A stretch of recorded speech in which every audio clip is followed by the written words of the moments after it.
বিসমিল্লাহির রহমানির রহিম। আমরা আজকে কিভাবে কোম্পানিগুলো ইপিএস ক্যালকুলেশন করে এই বিষয়ে একটা প্রবলেম সলভ করব।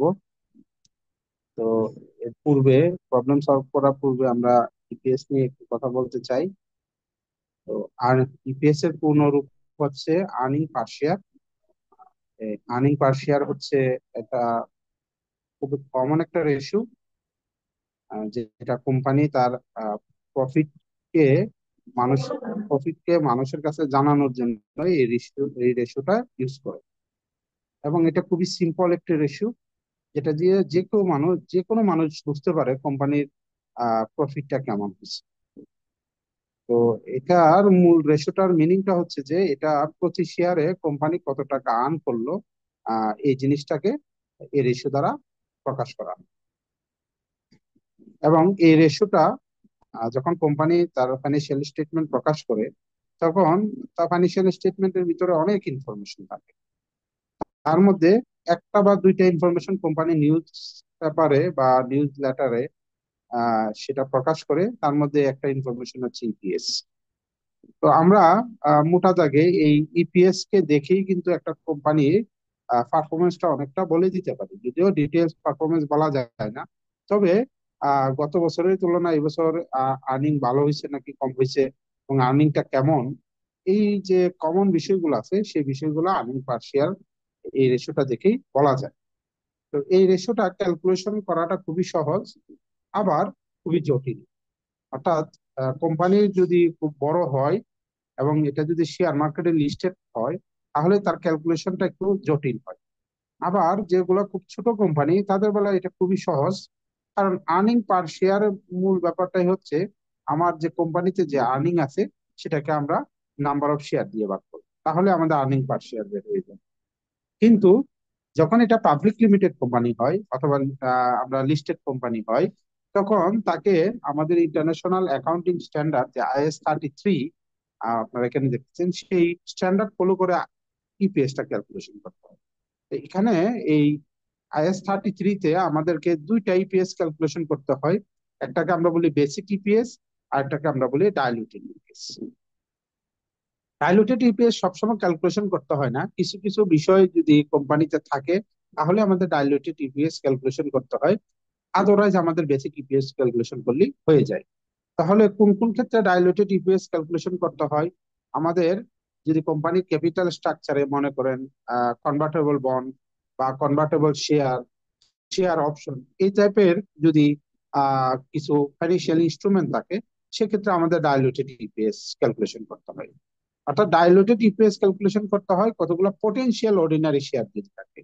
অর্থাৎ পটেনশিয়াল অর্ডিনারি শেয়ার হচ্ছে বর্তমানে সেগুলো শেয়ার না, সেগুলো হয়তো বন্ড, ডিবেঞ্চার অথবা প্রেফারেন্স শেয়ার অথবা অন্য কোনো একটা কন্ট্রাক্ট, যেটা ভবিষ্যতে নাম্বার অফ শেয়ারের সংখ্যা বাড়ায় দিবে। আর যদি নাম্বার অফ শেয়ারের সংখ্যা বেড়ে যায় তাহলে ইপিএস টা কমে যায়। তো এই এই জন্য এটাকে আমরা ডাইলুটেড ইপিএস বলি। আর বেসিক ইপিএস টা হচ্ছে নাম্বার অফ, যে আমাদের যে টোটাল আর্নিংটা আছে সেটাকে আমরা যদি নাম্বার অফ শেয়ার দিয়ে ভাগ করি, তাহলে আমাদের বেসিক ইপিএস টা ক্যালকুলেশন হয়। তবে IAS 33 তে আমাদেরকে আহ, একটা গাইডলাইন ফলো করতে হয় এই IAS 33 ইপিএস ক্যালকুলেশনের জন্য।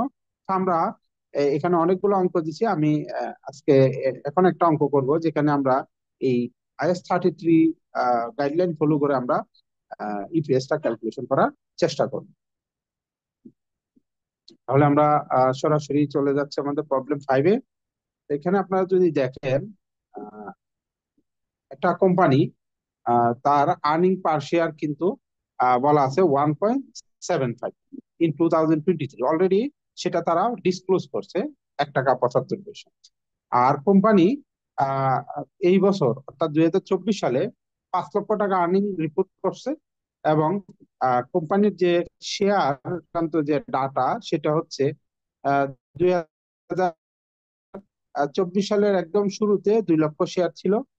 এবং বোনাস শেয়ার ইস্যু করা হয়েছে ফেব্রুয়ারির 1 তারিখে 10%। এবং নতুন শেয়ার আরো 50,000 শেয়ার ইস্যু করা হয়েছে মেয়ের 1 তারিখে। আর বছর শেষে আমরা দেখছি 2,70,000 শেয়ার আছে। এক্ষেত্রে আমাদেরকে ইপিএস ক্যালকুলেশন করতে বলছে। স্বভাবত আমাদের ইপিএস কিন্তু এখানে 1 টাকা 75 পয়সা দেওয়া আছে। তারপর আবার আমাদেরকে এখানে বলছে ক্যালকুলেট ইপিএস ফর 2023-2024। আমরা এখান থেকে মূলত ইপিএস ক্যালকুলেশন করার কথা 2024 এর, কিন্তু আমরা এখানে ইপিএস ক্যালকুলেশন করতে বলছে আমাদের 2023 এবং 24 দুইটাই। অর্থাৎ এখানে যে ইপিএস টা ক্যালকুলেশন করা হয়েছে 23 সালে, এই ইপিএস টা আমাদেরকে আবার নতুন করে ক্যালকুলেশন করতে হবে। অর্থাৎ এখানে এমন একটা শেয়ার ট্রানজেকশন আছে যেটার কারণে আমাদের এই ইনফরমেশনটা আবার এই ইপিএস টা নতুন করে ক্যালকুলেশন করতে হবে। তো এই বিষয়টা যদি আমি বলি কেন, আমি এটা যদি স্কোয়ার ফার্মার আমরা অ্যানুয়াল রিপোর্টে যাই, সেটা যদি একটু খেয়াল করি, তারপর আমি একটু জাস্ট অ্যানুয়াল রিপোর্ট থেকে আমরা ইপিএস টা দেখি।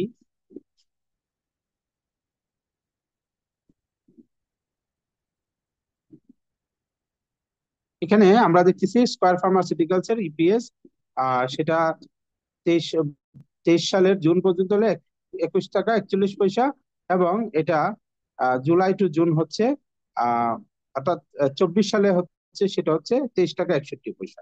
তাহলে আমরা এখান থেকে ইপিএস থেকে, এটা কিন্তু বেসিক ইপিএস, ডাইলুটেড ইপিএস নাই, যার যেহেতু লেখা আছে। তাহলে আপনারা দেখেন বাংলাদেশের যে অ্যাকাউন্টিং এর যে রুল, সেই রুল অনুযায়ী কিন্তু কম্পারেটিভ ইনফরমেশন দিতে হয়। অর্থাৎ আপনি যদি 24 সালের ফাইন্যান্সিয়াল স্টেটমেন্ট করেন, তাহলে পাশাপাশি আপনাকে 23 সালের ফাইন্যান্সিয়াল স্টেটমেন্ট দিতে হবে। তো আবার 23 সালের যখন ফাইন্যান্সিয়াল স্টেটমেন্ট তৈরি করা হয়, তখন পাশাপাশি কিন্তু 22 সালের ফাইন্যান্সিয়াল স্টেটমেন্ট দিতে হবে। 22 সালে যখন করা হয়, তখন এর আগের ইয়ার যেটা 21 সাল, সেটার ফাইন্যান্সিয়াল স্টেটমেন্টের ফিগার গুলা দিতে হয়। তাহলে এখানে আপনাদেরকে একটা কম্পারেটিভ ফিগার দিতে হয়। এখন দেখা গেল যে অনেক সময় আমি যেটা 22 সালে, যেটা এখানে 23 সালে আমি যে ইপিএস টা ক্যালকুলেশন করা আছে 21.41, কিন্তু এটা কিন্তু 24 সালের আবার রিক্যালকুলেশন করা হয়েছে। ঠিক আছে, নতুন ইনফরমেশনের আলো হয়তো দেখা যাবে 23 সালে গিয়ে ওই ওই ইপিএস টা হয়তো একটু বেশি কম হতে পারে। মানে 23 সালের ফাইন্যান্সিয়াল স্টেটমেন্ট, আমরা 24 সালের ফাইন্যান্সিয়াল স্টেটমেন্টে দেখতেছি 23 সালে 21.41, আর 24 সালে হচ্ছে এটা। কিন্তু আপনি 23 সালের ফাইন্যান্সিয়াল স্টেটমেন্টে গেলে আপনি এই ইনফরমেশনটাও নাও দেখতে পারেন, হয়তো এখানে একটু কম বেশি হতে পারে। কেন হয়? কারণ 24 সালে এমন কিছু ঘটনা ঘটতে পারে যে কারণে আমার এই ইপিএস টা, যেহেতু আমার কম্পারেটিভলি আমি দেখাচ্ছি, পাশাপাশি দেখাচ্ছি, সুতরাং এই জিনিসটাকে আমার একটু অ্যাডজাস্ট করার প্রয়োজন হতে পারে। এই জন্য আমরা প্রতি বছরই কম্পারেটিভলি ইপিএস এর একটা ক্যালকুলেশন করি। অর্থাৎ 24 সাল করলে আবার 23 সালেরটা আমরা রিক্যালকুলেট করি। অর্থাৎ রিক্যালকুলেট করি কেন? কারণ এর এর এর মধ্যে কিছু ঘটনা ঘটে যার কারণে এই বছরের ইপিএসটা তো এটার এফেক্টটা পড়ে। এই জন্য আমরা রিক্যালকুলেশন করি। এখানে যদিও ইপিএস ক্যালকুলেশন করে দেওয়া আছে, বাট আমরা এটা আবার রিক্যালকুলেট করি 23 সাল। ঠিক আছে, তো আসেন এখন আমরা ইপিএস এর ফর্মুলা জানি, যে আর্নিংটাকে আমরা আহ, কি করব, আমরা আর্নিংটাকে নাম্বার অফ শেয়ার আউটস্ট্যান্ডিং দিয়ে ভাগ করবো। তো আমি ফর্মুলাটা এখানে এখান থেকে নিয়ে আসি। এটাই আমাদের বেসিক ইপিএস ক্যালকুলেশন করার ফর্মুলা। আমি ফর্মুলাটা এখান থেকে নিয়ে আসলাম,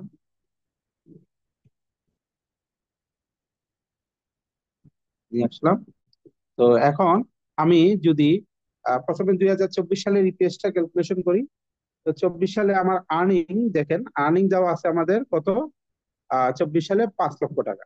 কিন্তু প্রেফার ডিভিডেন্ড, তো এখানে আমাদের কোনো প্রেফার ডিভিডেন্ড নাই, আমরা প্রেফার ডিভিডেন্ড বাদ দিব না, এবং আমরা বাদ দিব weighted average number of share outstanding. তাহলে আমাদের নেট ইনকাম আমাদের দেওয়া আছে, নেট ইনকাম, নেট ইনকাম দেওয়া আছে আমাদের 5 লাখ টাকা। আর আমাদের ওয়েটেড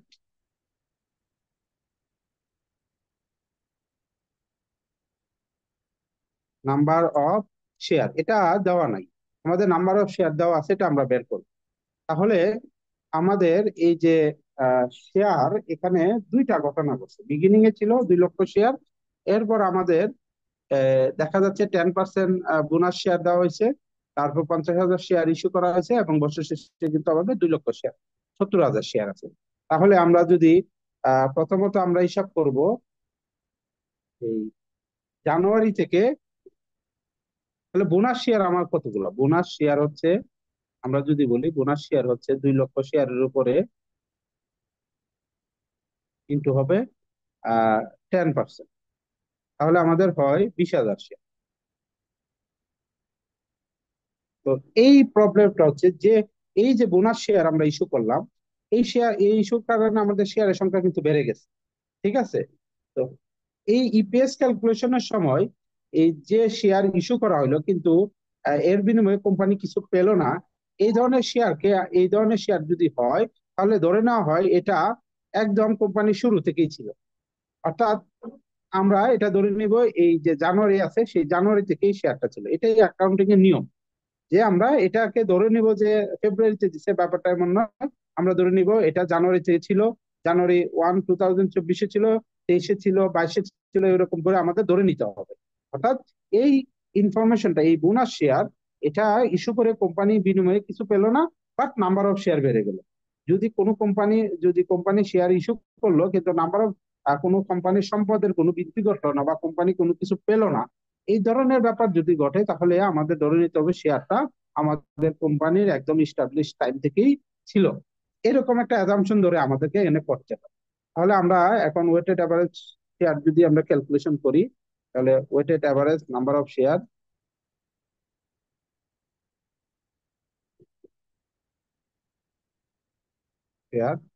তাহলে আমার ইনিশিয়ালি 2 লাখ শেয়ার ছিল, এটাকে আমি 12 ÷ 12, এটা সারা বছর ছিল। তারপর আমার ফেব্রুয়ারি মাসে 20,000 শেয়ার বোনাস শেয়ার দেওয়া হয়েছে, এটা আমার 11 মাস আউটস্ট্যান্ডিং ছিল। আমার দেওয়ার কথা ছিল 11 ÷ 12, কিন্তু যেহেতু অ্যাকাউন্টিং এর নিয়মে আছে যে যে শেয়ার ইস্যু করা হলো কিন্তু বিনিময়ে কোম্পানি কিছু পেলো না, এটাকে আমরা ধরে নিব যেটা আজীবনই ছিল প্লাস। এরপর আমরা 50,000 শেয়ার ইস্যু করলাম আমাদের জানুয়ারি, ফেব্রুয়ারি, মার্চ, এপ্রিল, মে মাস। তাহলে মে থেকে আহ জানুয়ারি, ফেব্রুয়ারি, মার্চ, এপ্রিল, তাহলে মে থেকে ডিসেম্বর, 8 মাস। তাহলে আমরা 8 ÷ 12, তাহলে আমাদের নাম্বার অফ শেয়ার বের হয়ে যাবে। তাহলে এখানে হচ্ছে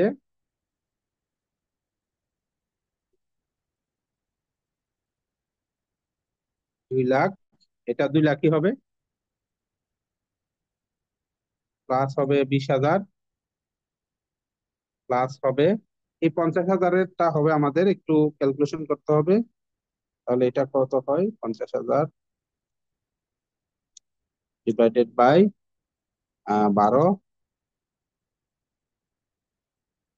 × 8,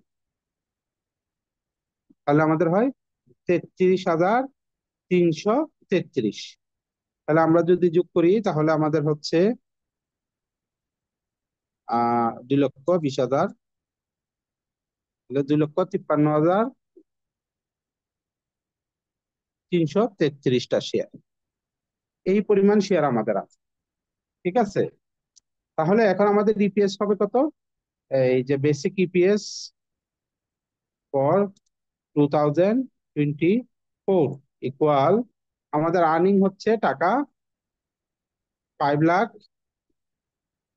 আমাদের কোনো প্রেফার্ড ডিভিডেন্ড নাই, তাহলে এটা 0 ÷ 2 লাখ। আমাদের number of share, weighted average number of share outstanding হচ্ছে আমাদের এটা। তাহলে আমরা যদি এখন এই 5 লাখকে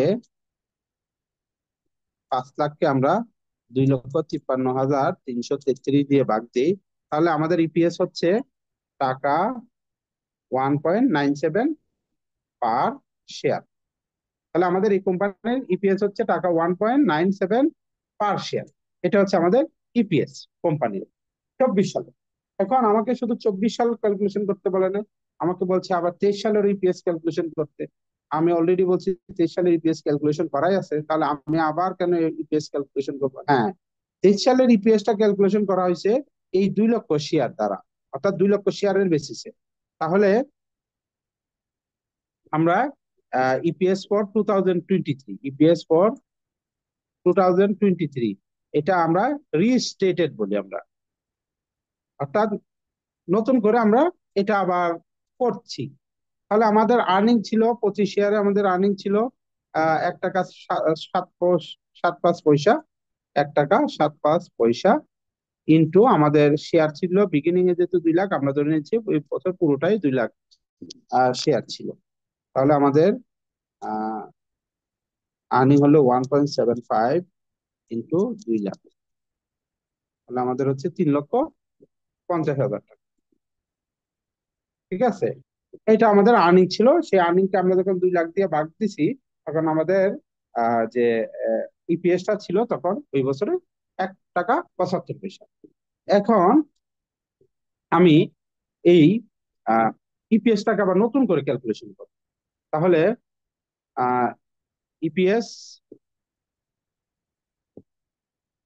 রিএস্টেটেড, আমরা এই শব্দটা লিখি অ্যাকাউন্টিং এ রিএস্টেটেড। এখানে আমরা মূলত আর্নিংটা বের করছি আসলে, আর্নিং আর্নিং আর্নিং ফর 2023। তাহলে এখন আমরা যদি ইপিএসটা বের করি, তাহলে আমাদের আর্নিংটাকে টাকা 3,50,000। ঠিক আছে, এখন আমি এই যে বোনাস শেয়ারটা ইস্যু করলাম, হ্যাঁ, এটা আমাদের অ্যাকাউন্টিং এর নিয়ম অনুযায়ী যে শেয়ার ইস্যু করার বিনিময়ে কোম্পানি কিছু পায় না, ইপিএস ক্যালকুলেশনের সময় সেটাকে ধরে নিতে হয় পূর্ববর্তী বছরে সেই বোনাস শেয়ারের পরিমাণটুকু ছিল। ফলে এখানে 20,000 শেয়ার আমরা ধরে নিব 23 সালেও ছিল। তাহলে 23 সালে আরো 20,000, 2 লাখ অলরেডি আছে, আরো বোনাস শেয়ারের জন্য যে অ্যাজাম্পশন যে 20,000 শেয়ার, সেটা আমাকে অ্যাড করতে হবে। তাহলে আমি এটাকে ভাগ করবো 2,20,000 শেয়ার দিয়ে। তাহলে আমার নতুন করে যে ইপিএসটা ক্যালকুলেশন হবে, সেটা হবে 3,50,000 ডিভাইডেড বাই 2,20,000। তাহলে আমার ইপিএসটা হয় টাকা 1.59।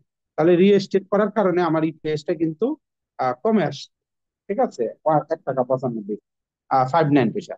এখন এটা কেন করা হয়? এটা কেন করা হয় মূলত অ্যাকাউন্টিং এর এই যে দুইটা ফিগার, কম্পারেটিভ ফিগার গুলা যে আছে, সেটা যাতে কম্পেয়ার করা যায়।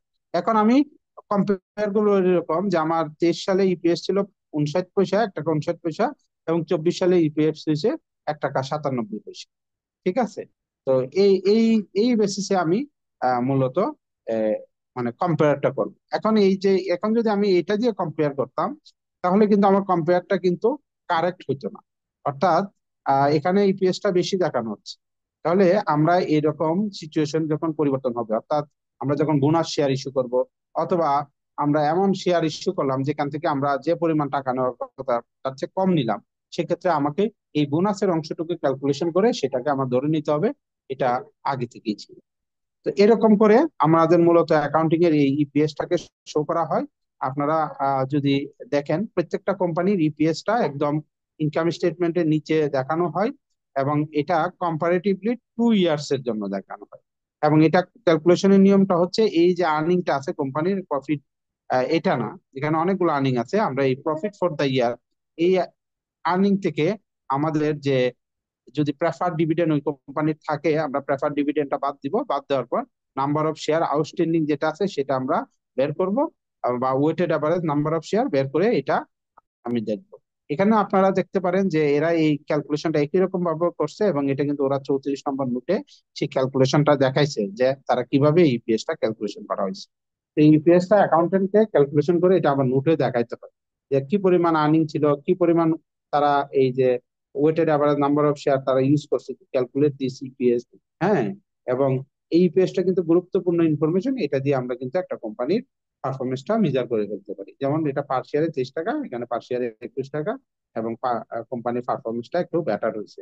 অর্থাৎ স্কয়ার ফার্মার পারফরমেন্সটা 23 সালের তুলনায় 24 সালের পারফরমেন্সটা বেটার। আমি কিন্তু এত কিছু না দেখেও, এখানে ভিতরে অনেক ইনফরমেশন আছে, আমি কিন্তু এত কিছু না দেখেও জাস্ট আমি এই ইনফরমেশনটা দেখে কিন্তু আমি স্কয়ার ফার্মাসিউটিক্যালস এর 24 সালের ব্যবসা সম্পর্কে আমার একটা মানে মোটামুটি একটা আমি ধারণা নিতে পারছি।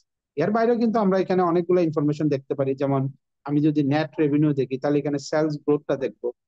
আগে ছিল 60 বিলিয়ন, ঠিক আছে, এখন এখানে 70 বিলিয়ন হয়ে গেছে। তো এখানে কিন্তু তাদের টার্নওভার বাড়ছে। তো এটা একটা ভালো ইনফরমেশন, গ্রস প্রফিট বাড়ছে। তো এরকম আমরা ভিতরে ইনফরমেশন গুলাও দেখতে পারি, দেখেও আমরা অনেক মেসেজ পাই। বাট এটা দেখে আমি কিন্তু এত কিছু না দেখে আমি কিন্তু কোম্পানিটা সম্পর্কে একটা বলে দিতে পারি। এবং এই ইনফরমেশনটা খুবই গুরুত্বপূর্ণ, এবং এটা আমাদের কোম্পানির ওয়েবসাইটে প্রকাশ করতে হয়, বিসেকের ওয়েবসাইটে প্রকাশ করতে হয়, Dhaka web stock exchange, Chittagong stock এক্সচেঞ্জের ওয়েবসাইটে প্রকাশ করতে হয়। আর এটা, এই রিপোর্টটা পাবলিশ করার পর এটা ডেইলি নিউজে আসে, যে কোম্পানির পারফরমেন্স বেটার হয়েছে বা খারাপ হয়েছে, এরকম ভালো কোম্পানি হলে আসে, বিভিন্ন রকম নিউজ পোর্টালে আসে। তো এই ইনফরমেশনটাই মূলত ডিজিমিনেট করা হয়, কারণ এতগুলো ইনফরমেশন নিউজ পেপারে দেওয়া যায় না বা নিউজে দেওয়া যায় না। নিউজে এই ইনফরমেশনটা দিলে মানুষ বুঝে নিতে পারে। জাস্ট লাইক আপনারা এখন আপনাদেরকে যদি কেউ বলে, আপনারা কিন্তু বুঝে নিতে পারতেন।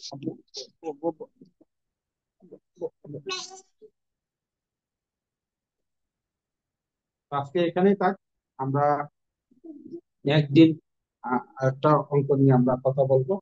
তো আজকে সবাই ভালো থাকবেন। আসসালামু আলাইকুম।